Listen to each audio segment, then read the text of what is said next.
पठवन चला आप सुकुमानी, ते क्षण भई गगन निर्मानी। जैसे ही भेजने चला आकाशवाणी हुई, कहा हे राजन, यही कन्या के बालक होई, अठवा सु तुम्हारी नृपतोई।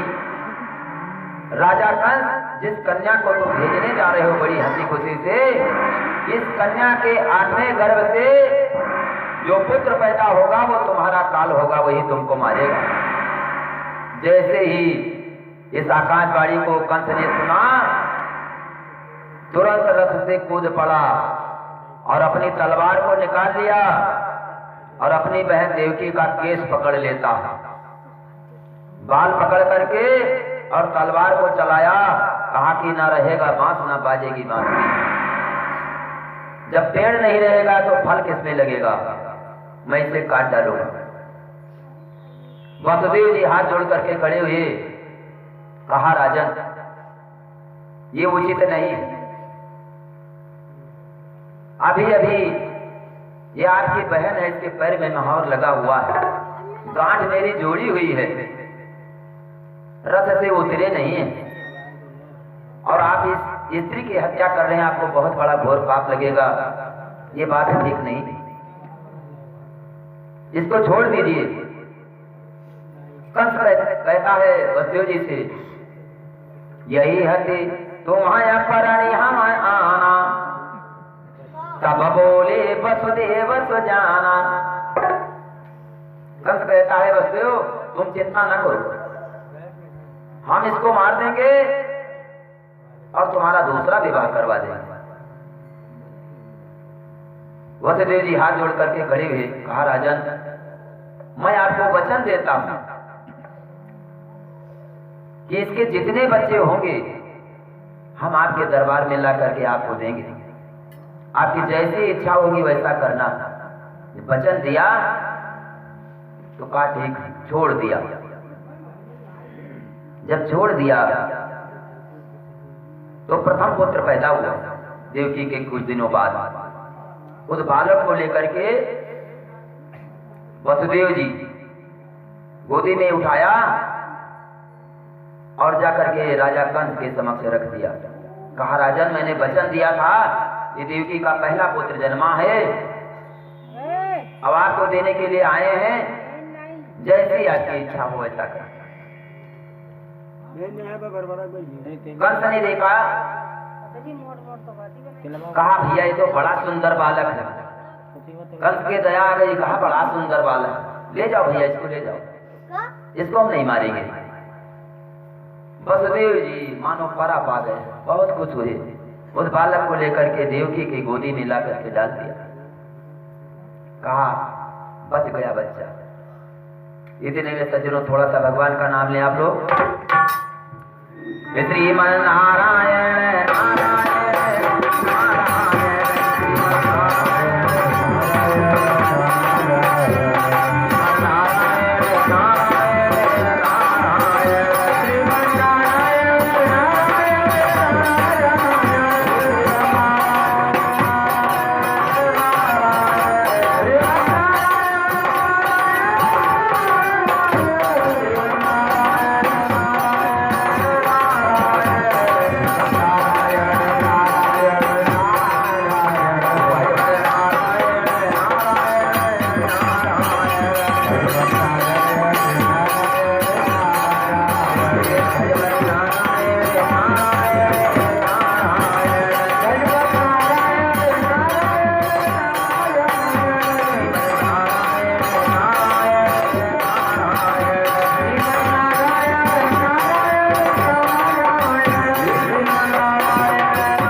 नारद जी महाराज वीणा बजाते हुए और पहुंच जाते हैं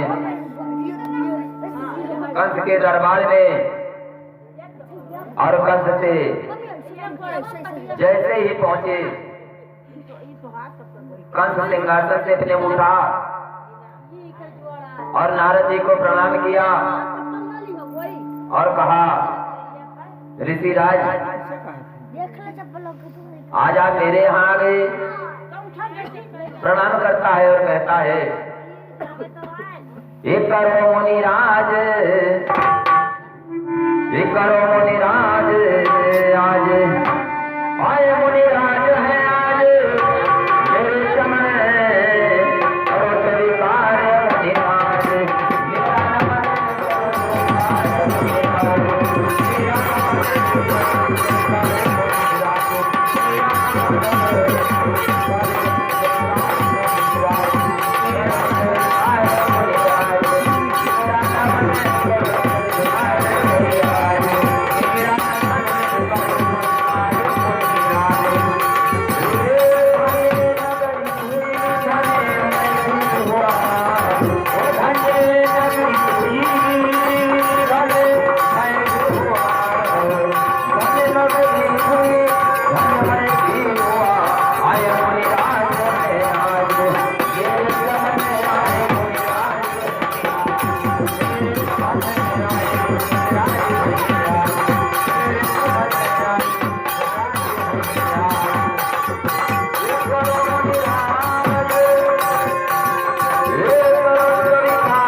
भैया वहीं पर कंस के दरबार में नारद महाराज वीणा बजाते हैं, नारायण नारायण कहते कहते जाकर के पहुंच जाते हैं।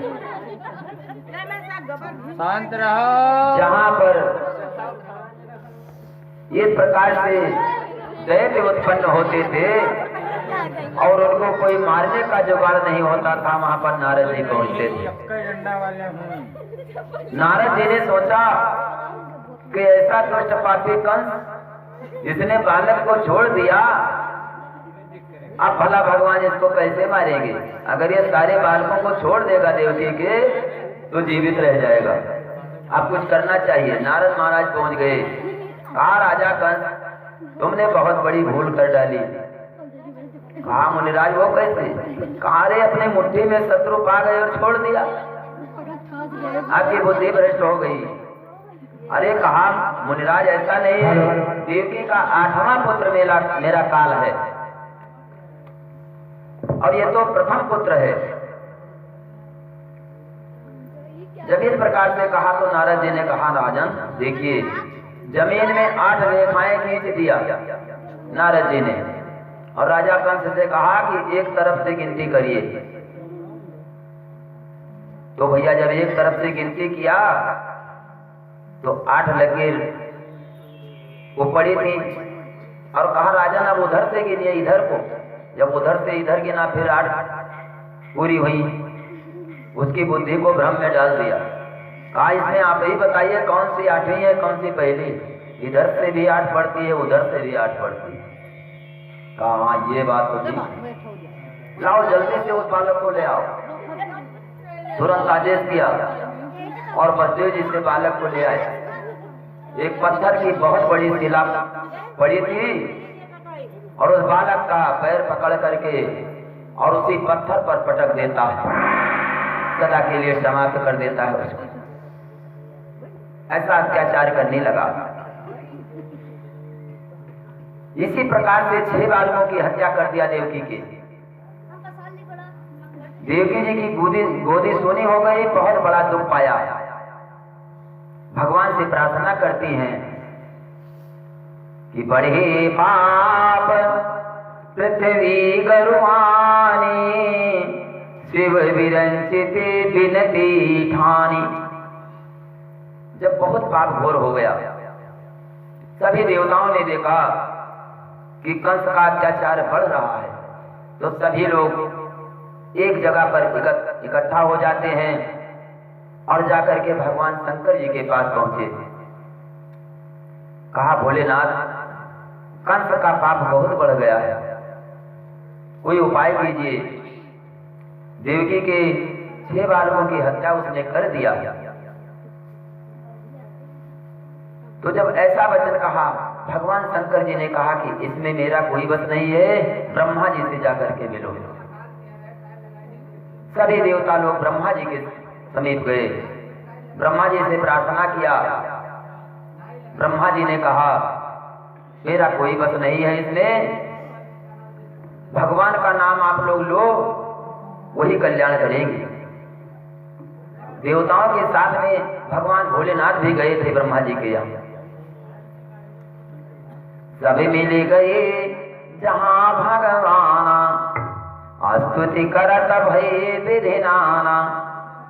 और विनती किया, लेकिन वहां से देवता लोग वापस चले और सोचा, रास्ते में सोचने लगे कि कहां भगवान मिल जाएं, भगवान की पुकार किया जाए, भगवान है कहां।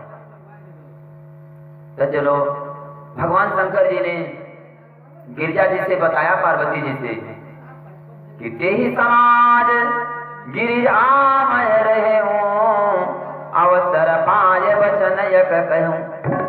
हे पार्वती, उन देवताओं की सभा में मैं भी बैठा था, देवताओं की मीटिंग चल रही थी, और उस सभा में जब हमको बोलने का अवसर मिला, तो उस सभा में मैंने भी देवताओं से कहा। देवता लोग कह रहे थे कि भगवान कहाँ मिलेंगे, तो भगवान शंकर जी ने बताया कि हरि व्यापक सर्वत्र समाना, और प्रेम से प्रकट हो ये मैं जाना। सबके घर घर में वासी है भगवान, सबके घर में निवास करते हैं। जो प्रेम से पुकारता है, भगवान उसको अवश्य मिलते हैं। इसलिए जब आप लोग प्रेम करेंगे, एक जगह पर बैठ करके उनका चिंतन करेंगे, मनन करेंगे, तो भगवान अवश्य प्राप्त हो जाएंगे। और वो किस प्रकार से आप मनन करेंगे, किस प्रकार से प्रेम करेंगे भगवान से। भोलेनाथ ने कहा, आगे जगमय सब रहित विरागी, और प्रेम से प्रकट हो ये जिमी आगी। सज्जनों, जैसे माचिस रखी है, माचिस रखी है, लेकिन उसमें अग्नि नहीं है। माचिस को आप जेब में रखे हैं अपने, आपका जेब नहीं जलता है, उसमें आग नहीं है। लेकिन जब आप माचिस से सलाई निकालेंगे और उस पर रगड़ करेंगे, जब उस माचिस से सलाई से आप प्रेम करवाएंगे, तो अग्नि प्रकट हो जाएगी। आग जग में सब रहित विरागी, प्रेम से प्रकट हो जिनियागी। जैसे प्रेम करने से माचिस और सलाई से अतिशय रगड़ करे जो कोई आनल प्रकट चंदन थी। चंदन इतना शीतल होता है, लेकिन अगर उसमें उसकी लकड़ी 2 लकड़ियां रगड़ी जाए, तो उसमें भी अग्नि प्रकट हो जाएगी। इसी प्रकार से जब आप प्रेम करेंगे, तो अग्नि की तरह से भगवान भी प्रकट हो जाएंगे। सभी देवता लोग एक जगह पर बैठ गए और भगवान का नाम के जप करने लगे। भगवान कृष्ण मुरारी वहां पर प्रकट होते हैं देवताओं के समक्ष में, और बोले, भगवान सबको दर्शन दिया और कहा, घरी हवा मायन तन अवतारी, हरि हम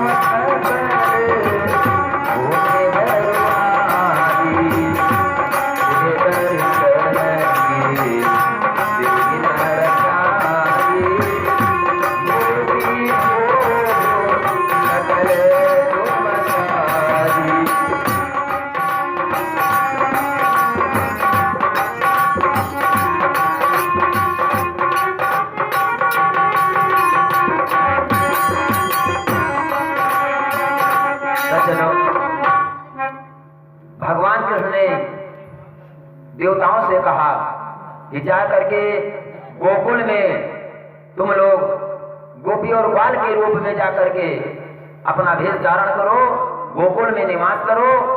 धरियों में नर्तन अबाई, हरियों सकल भूमि गरवाई। हम मनुष्य का अवतार जल्दी से जल्दी लेने वाले हैं और इस पृथ्वी पर जो पाप है इसका भार हम अवश्य उतारेंगे, इस प्रकार से कहा। और योग माया भगवती जी को आदेश किया बला करके, कहव देवी के गर्भ है सतमामयन, ताहि रोहिणी की जठर करिया वो निरसंत। और जो सातवां गर्भ था देवकी का, उसको संकर्षण से खींच करके रोहिणी जी के गर्भ में प्रवेश करा दिया योग माया भगवती जी। और भगवती जी को आदेश किया मां शक्ति को कि आप जाकर के स्वयं माता यशोदा की कोख से जन्म ले लो। वो साक्षात भगवती जी जाकर के मां यशोदा के गर्भ में धारण हो गई। और इधर सातवां गर्भ जो था उसको खींच करके रोहिणी जी के गर्भ में प्रवेश करवाया गया। और कंस को बताया गया कि देवकी का सातवां गर्भपात हो गया। और फिर 8वें बात आप हरि ले वो बदन प्रकाश चंद्र सम भयो। 8वें बात में स्वयं भगवान नारायण गर्भवास कर रहे हैं देवकी जी की। जब देवकी जी के गर्भ में स्वयं भगवान निवास करने लगे तो बदन प्रकाश चंद्र सम भयो, चंद्रमा के समान और सुंदरता हो जाती है देवकी जी के, प्रकाश होने लगा। जिस घर में देवकी और वसुदेव जी को कैद कर दिया था कंस ने, उस घर में देवकी जी की सुंदरता से तेज से प्रकाश होता है उस घर में। और सुगंध आने लगी देवकी जी के शरीर से। जब कंस गया देखने के लिए तो उस कमरे में सुगंध आ रही थी और प्रकाश हो रहा था। तो कंस ने हथकड़ी और बेड़ी लगा करके देवकी और वसुदेव जी को उसी जेल में डाल दिया और पहरेदार लगा दिए, ताले जड़वा दिए उसमें। और कहा कि अगर कोई बच्चा कभी पैदा होगा तुरंत हमको सूचना देना, इसी में मेरा शत्रु है। इस प्रकार से कहता है श्री कृष्ण गोविंद हरे मुरारी नाथ नारायण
पहरेदारों को सूचना किया कि कोई बच्चा होगा तो तुरंत बताना।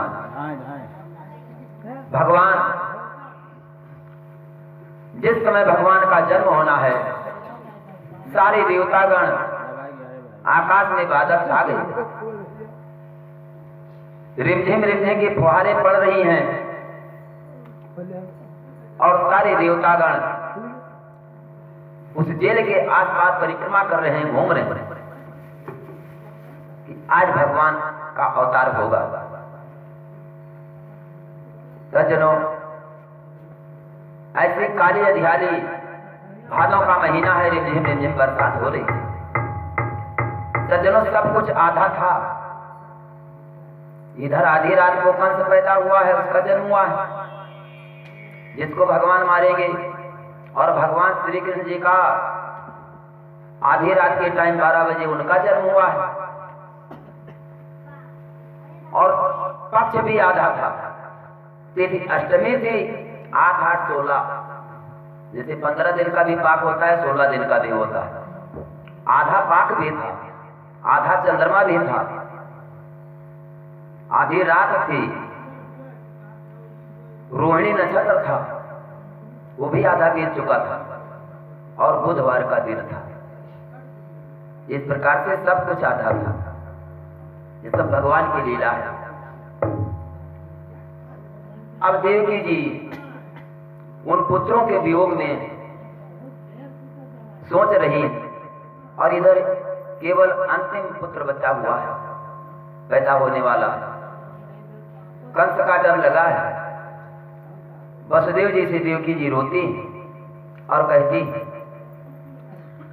रोए रोए देवकी कहाँ मोर सजना, रोए रोए देवकी कहाँ मोर सजना, नहीं निकाला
सज्जनों, रिमझिम की बरसात हो रही है, अंधियारी रात है। इस प्रकार से भगवान प्रकट होते हैं। जब देवकी और वसुदेव जी के समक्ष प्रकट हुए तो उस भवन में बहुत प्रकाश हो जाता है। भगवान के प्रकट होने से अपने रूप में भगवान प्रकट और वसुदेव जी ने देखा तो लकी वसुदेव ब्रह्म को चिन्हो अंजल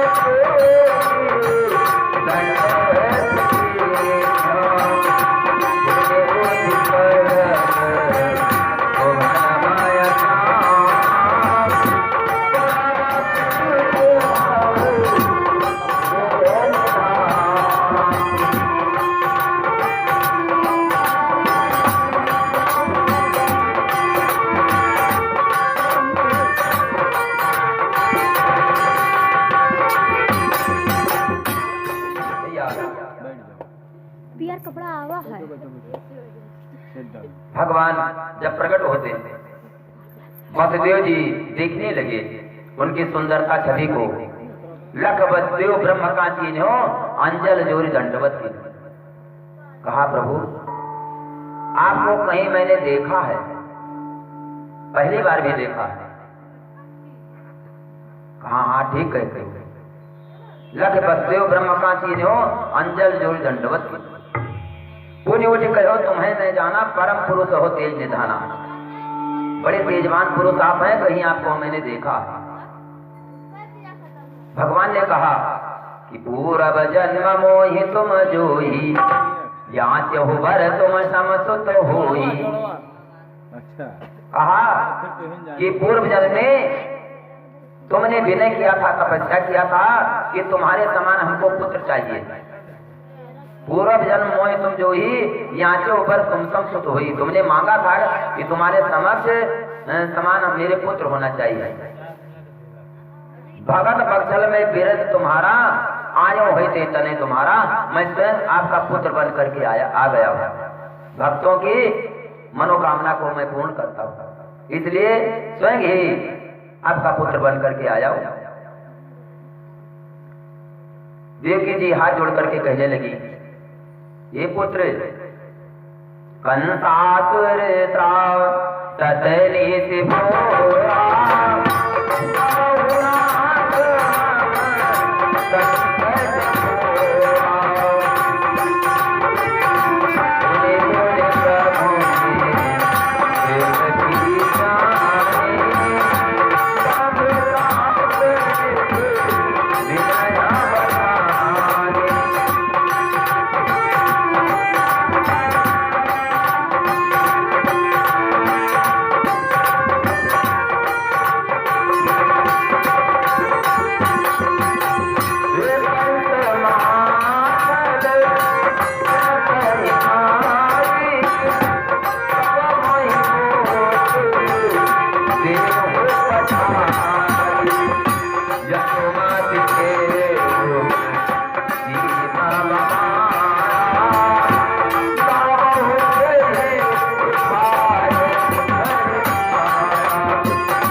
देवकी जी कहती हैं कि हे पुत्र, कंसासुर दैत्य जो है उसने हमको बहुत दुख दिया है और 6 बालकों की हत्या कर दिया।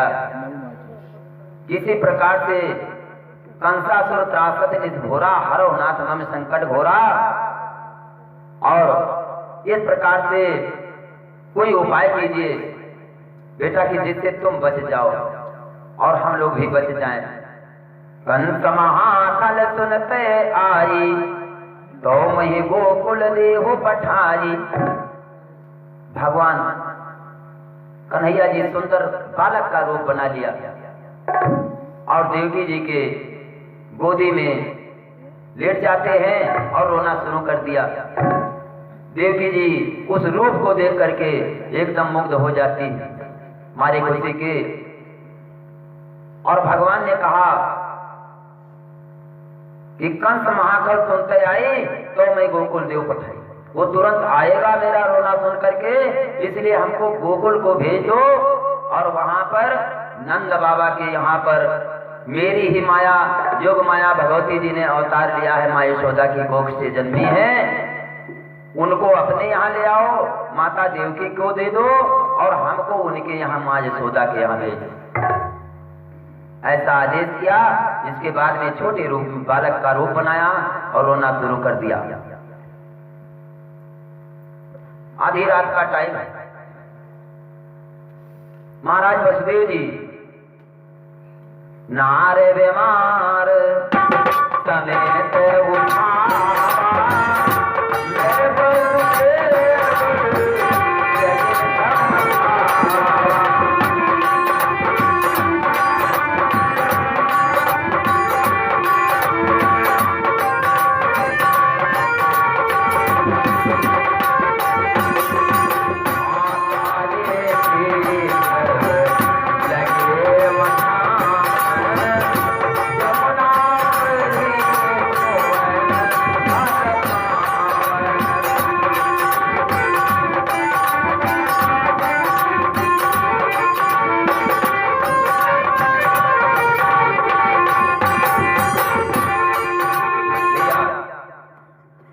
रिमझिम की बरसात हो रही है।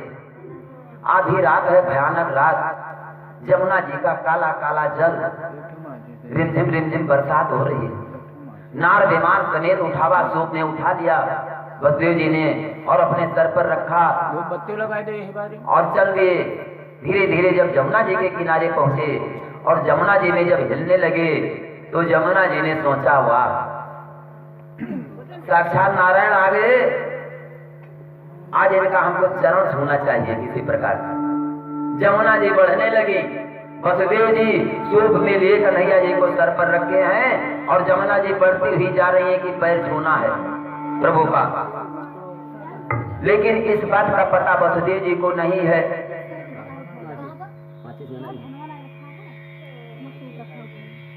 बोली वृंदावन बिहारी लाल की।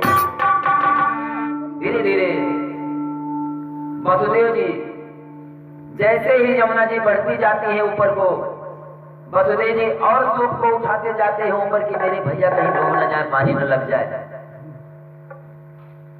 गुलफजंग कट कर तक आई और सिर धरी ठाड़ रहे डर पाई।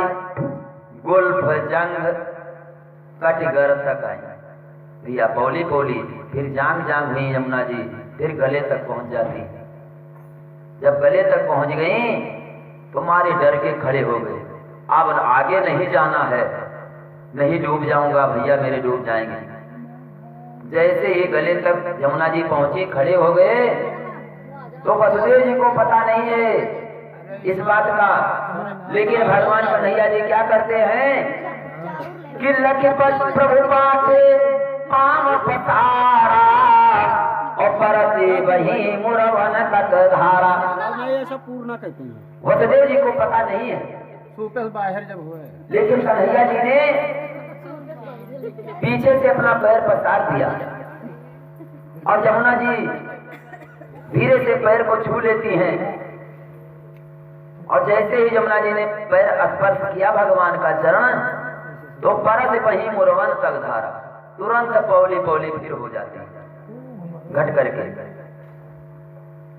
अब वहां से ऊपर से सहस्र छाए, ये तो हरि तरी गोकुल आए।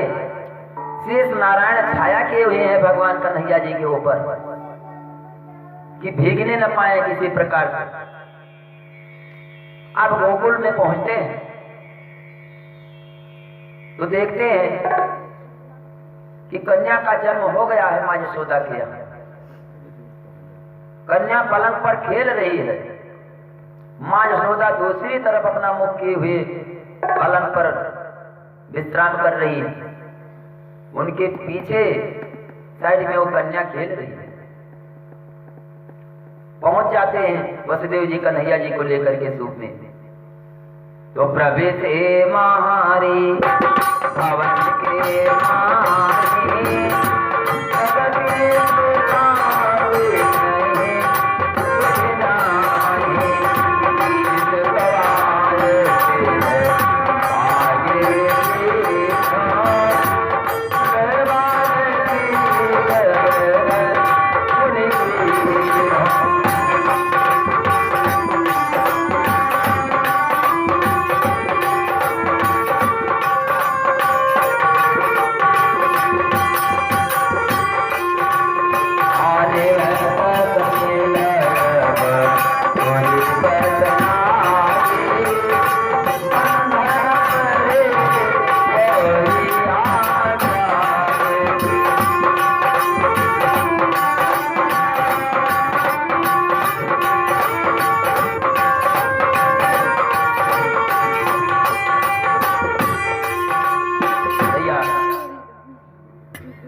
की माही, दरवाजा खुला है फाटक। वसुदेव जी कन्हैया जी को लेकर के जाते हैं भीतर और उस पलंग पर कन्हैया जी को सुला दिया और उस कन्या को सूप में रख करके और रात ही रात में लौट आते हैं गोकुल। जब मथुरा पहुंच गए तो यहाँ पर जब भगवान का जन्म हुआ तो पहरेदार सब सो गए थे, हथकड़ी बेड़ी टूट गई थी, भगवान की कृपा से ताले टूट गए थे। और जैसे ही कन्या को लेकर के वसुदेव जी भीतर पहुंचे, देवकी को दिया, उसी समय में दोबारा सब पहरेदार जग गए, हथकड़ी बेड़ी लग जाती है देवकी वसुदेव के और गेट बंद हो गए, ताले लग गए उसमें। पहरेदार जग करके खड़े हुए तो सुन कन्या का रोदन जाना, ओ भाद्रपति सुत जाए वखान। चंडालों ने सुना कि कोई बालक पैदा हो गया, सुन कन्या का रोदन थाना और तुरंत दौड़े वहां से। कहा महाराज कंस राजन, उस बालक का जन्म हो गया। जैसे ही कंस ने सुना तो सुना था कंस आप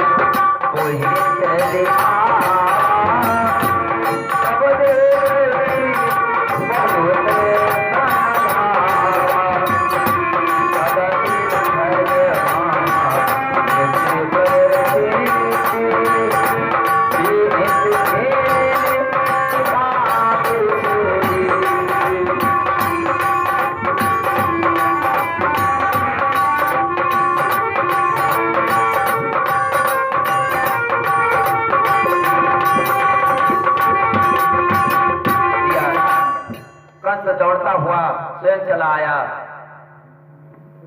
और देवकी की गोद से उस कन्या को छीनने लगा।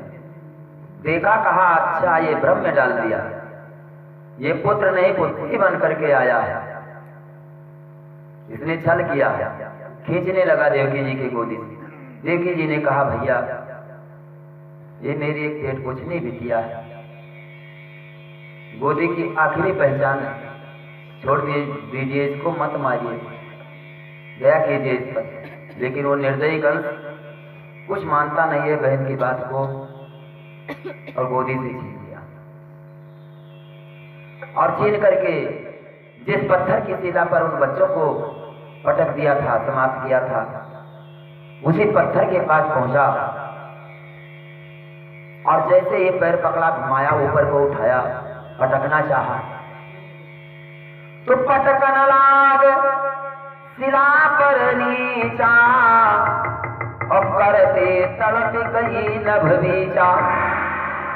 जैसे ही ऊपर उठाया, कंस के हाथ से वो कन्या छूट करके आकाश लोक को चली जाती और वहां से आवाज करती है कि बोलत भई कंस तव हंता, प्रगट हो चुका है कहूं अंता। अरे दुष्ट कंस, तू हमको क्या मारेगा? तुझको मारने वाला कहीं दूसरी जगह उसका जन्म हो चुका है। कंस एकदम से मूर्छित हो गया, उस आकाशवाणी को सुना और जा करके दौड़ते हुए देवकी के चरणों में गिरता है। सुनी न गिरा उठाय कुलाई, गिरा देवकी के पगधाई। मैं अपराध किए सु तुम्हारे, हो नहार सो तरत नटारी। कहा बहन, मैंने बहुत बड़ा अपराध कर डाला, आपके 6 पुत्रों की हत्या कर दिया, मैं बड़ा पापी हूं। देवकी ने कहा भैया तुम्हारा कोई दोष नहीं।